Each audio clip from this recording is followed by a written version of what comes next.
आज सुने कामदा एकादशी व्रत कथा। कामदा एकादशी के दिन भगवान विष्णु और माता लक्ष्मी की पूजा अर्चना की जाती है। साथ ही उनके निमित्त एकादशी व्रत रखा जाता है। कामदा एकादशी का व्रत करने से साधक को 100 यज्ञों के बराबर फल प्राप्त होता है।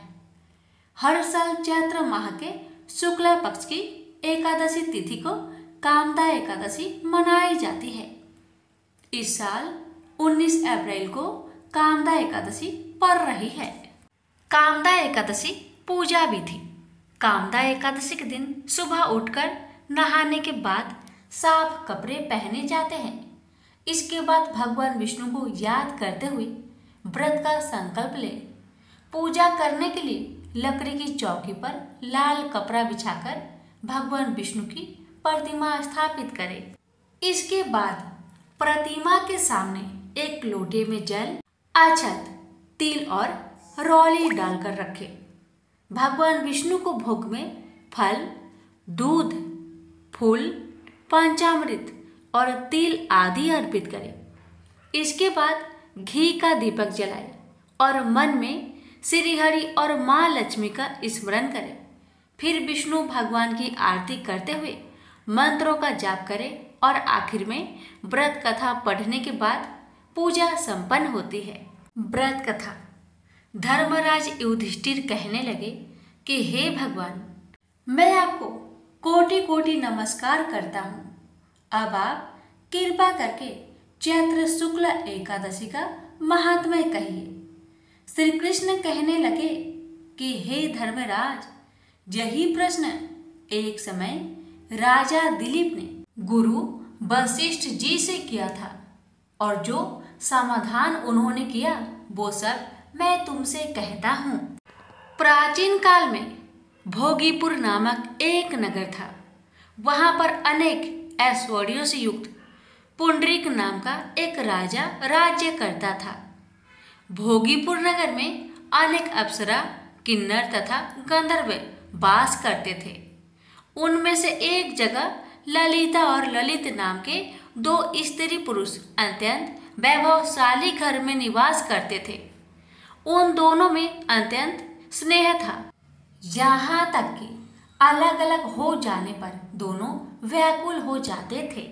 एक समय पुंडरीक की सभा में अन्य गंधर्वों सहित ललित भी गान कर रहा था। गाते गाते उसको अपनी प्रिय ललिता का ध्यान आ गया और उसका स्वर भंग होने के कारण गाने का स्वर बिगड़ गया। ललित के मन के भाव जानकर कारकोट नामक नाग ने पद भंग होने के कारण राजा से कह दिया।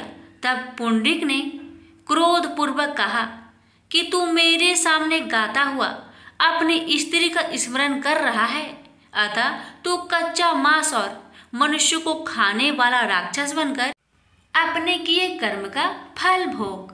पुंडरीक के श्राप से ललित उसी क्षण महाकाय विशाल राक्षस हो गया। उसका मुख अत्यंत भयंकर, नेत्र सूर्य चंद्रमा की तरह प्रदीप्त तथा मुख से अग्नि निकलने लगी। उसकी नाक पर्वत की कंदरा के समान विशाल हो गई और गर्दन पर्वत के समान लगने लगी।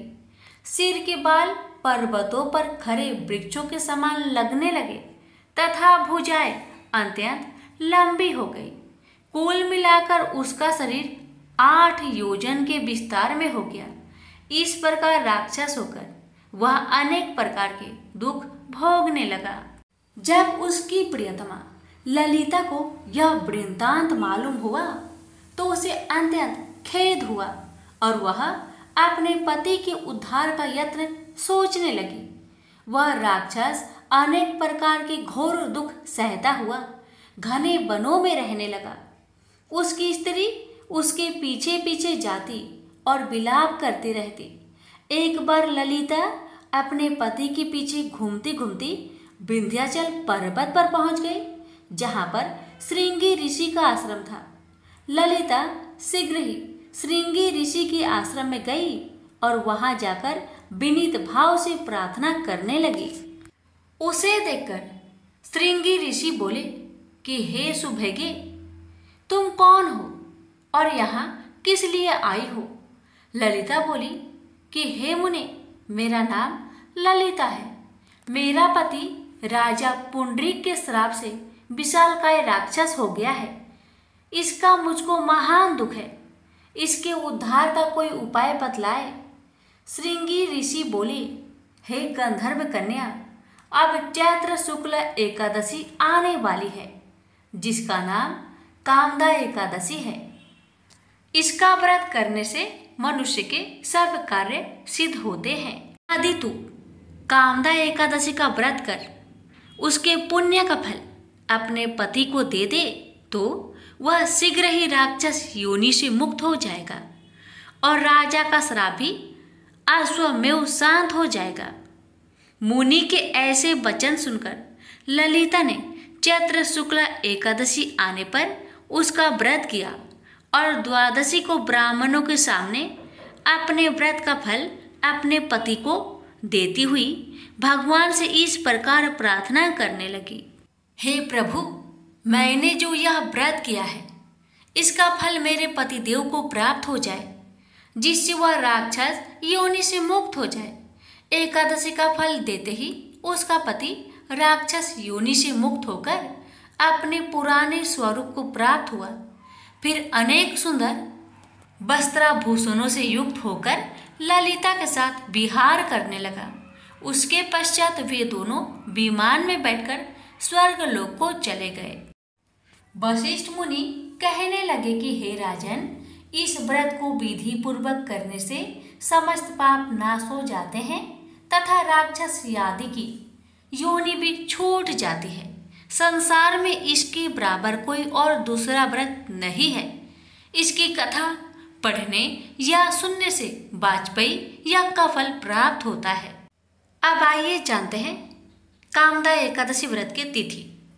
चैत्र मास के शुक्ला पक्ष की एकादशी तिथि 18 अप्रैल की शाम 5:31 पर शुरू होगी और अगले दिन 19 अप्रैल को शाम के 8:04 पर समाप्त होगी। ऐसे में उदया तिथि के चलते 19 अप्रैल को कामदा एकादशी मनाई जाएगी। कामदा एकादशी पारण का समय व्रती 20 अप्रैल को सुबह 5:50 से लेकर 8:26 के बीच व्रत खोल सकते हैं। इस समय में स्नान ध्यान कर भगवान विष्णु की पूजा करें और इसके बाद ब्राह्मणों को दान देकर व्रत का पारण करें। प्रेम से बोलिए लक्ष्मी नारायण की जय।